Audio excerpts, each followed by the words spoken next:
நானும் என் ஃப்ரெண்டும் பேசிகிட்டு இருக்கும் பொழுது என்னுடைய ஃப்ரெண்ட் என்கிட்ட கேட்ட கேள்வி என்னை ரொம்பவே யோசிக்க வச்சது. அந்த கேள்விக்கு பதிலையும் தேடவும் ஆரம்பித்தேன். அப்போ எனக்கு அது தெரியாது, இது ஒரு பெரிய ரிசர்ச்சில் தான் போய் முடியும்ட்டு. என்னடா அப்படி ஒரு கஷ்டமான கேள்வின்னு நினைக்கிறீங்களா?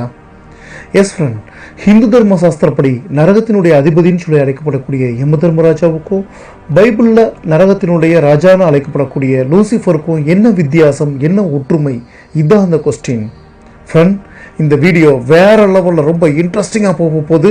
ஸோ இந்த வீடியோ ஸ்கிப் பண்ணாமல் லாஸ்ட் வரைக்கும் பாருங்கள். உங்கள் ஃப்ரெண்ட்ஸ்களோட இந்த வீடியோவை ஷேர் பண்ணுங்கள். உங்களுடைய விமர்சனங்களை எங்களுக்கு கமெண்ட் செக்ஷனில் வந்து கமெண்ட் பண்ணுங்கள். நம்மளுடைய நியூ ஃப்ரெண்ட்ஸ் தயவு செய்து நம்மளோட சேனலை சப்ஸ்கிரைப் பண்ணுங்கள். இன்னும் செம்ம இன்ட்ரெஸ்டிங்கான நிறையா வீடியோஸ் வரப்போகுது. உங்களுக்கு நோட்டிஃபிகேஷன் உடனே வரணும்னா அந்த பெல் ஐக்கானை கிளிக் பண்ணுறதுக்கு மறந்துடாதீங்க. ஃபஸ்ட்டு நம்ம யமதர்மராஜாவுடைய கதையை வந்து பார்த்துருவோம்.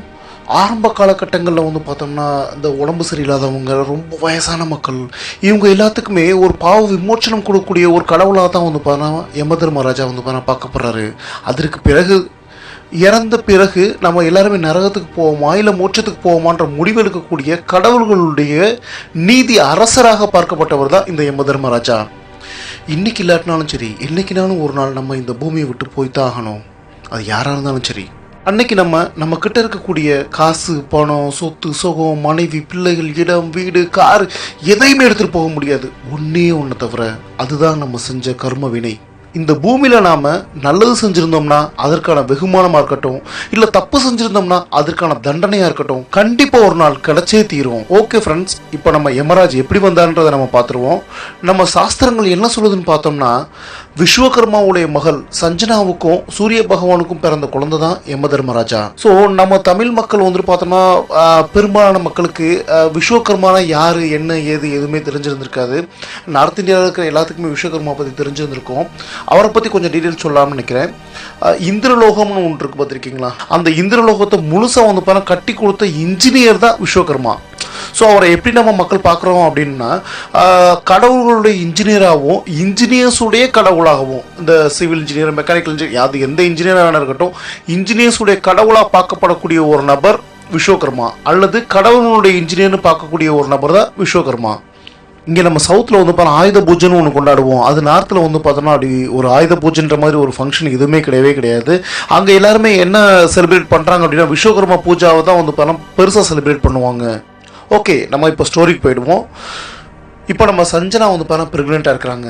சூரிய பகவான் அப்படியே லவ்வோட ஒரு காதலோட வந்துட்டு பார்த்தோம்னாக்கா தன்னுடைய மனைவியை வந்து பார்க்கறதுக்கு சந்தோஷமாக இங்கே வராரு. அப்போ சூரிய பகவானுடைய வெளிச்சமும் வெப்பமும் வந்து தாங்கவே முடியாமல் சஞ்சனா தன்னோட முகத்தை வந்து திருப்பிக்கிறாங்க.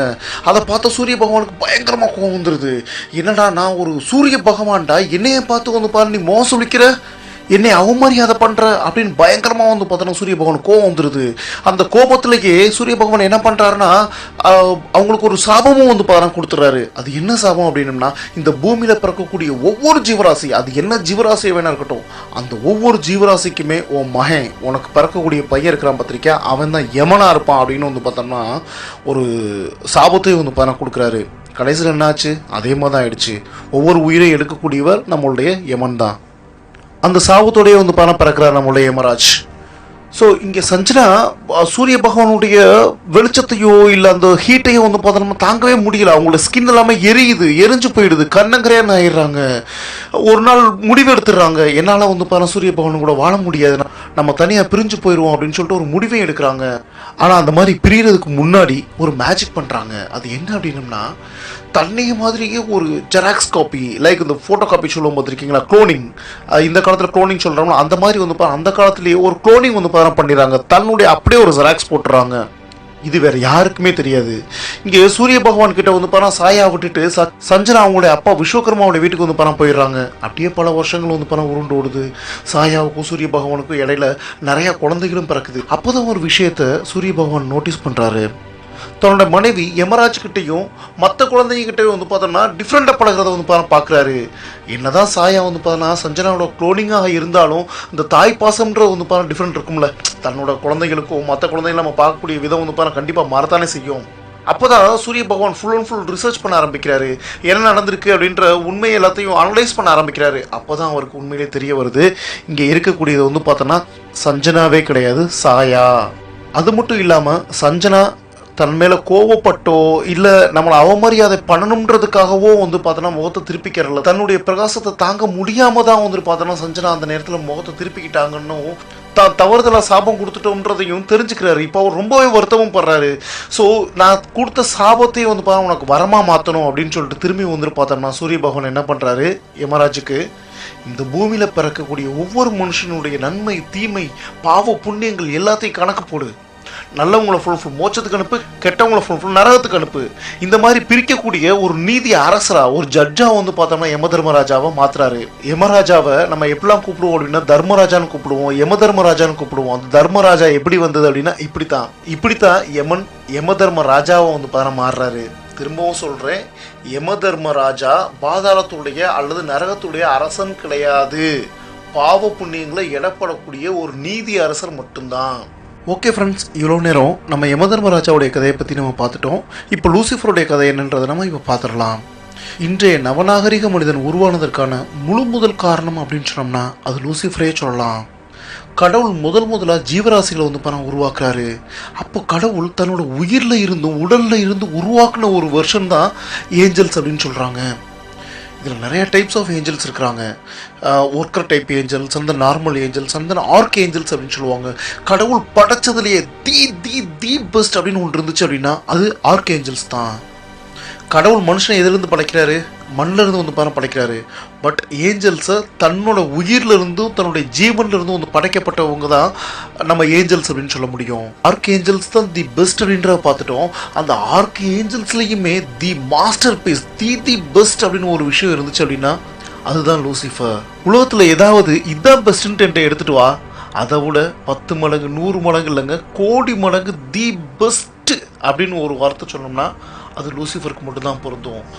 கடவுள் படைச்சதுலேயே அழகான அறிவான திறமையான அன்கம்பேரபிள்னு ஒன்று இருந்துச்சு அப்படின்னா அது லூசிஃபர் தான். எவனாவது எனக்கு எல்லாமே தெரியும்னு சொன்னான் அப்படின்னம்னா அவனை மாதிரி ஒரு பெரிய முட்டாள் உலகத்திலே கிடையாதுன்னு சொல்லுவாங்க. ஆனால் லூசிஃபர் கேஸில் அப்படி கிடையாது. உலகத்தில் இருக்கக்கூடிய சின்ன விஷயத்துல இருந்து மிகப்பெரிய விஷயத்து வரைக்குமான எல்லா நாலேஜுமே இருக்கக்கூடிய ஒரே ஒரு பர்சனாலிட்டி அப்படின்னா அது லூசிஃபர் மட்டும்தான். ஆனான்னு சொன்னாலே ஒரு பிரச்சனை தானே. எஸ் ஃப்ரெண்ட்ஸ், ஸோ இந்த பர்ஃபெக்ஷனே லூசிஃபரோட அழிவுக்கும் வந்து பார்த்தா பாதையாக மாறுது. அது என்ன? அதுதான் அகங்காரம். இந்த அகங்காரம்ன்ற ஒரு விஷயம் எல்லா பர்ஃபெக்ஷனுமே உருக்குலைச்சிருது. அதாவது பர்ஃபெக்ட் அப்படின்னு சொல்கிறோம், அதில் ஒரே ஒரு விஷயம் கம்மியாக இருந்தாலும் அது பர்ஃபெக்ட் இல்லையே.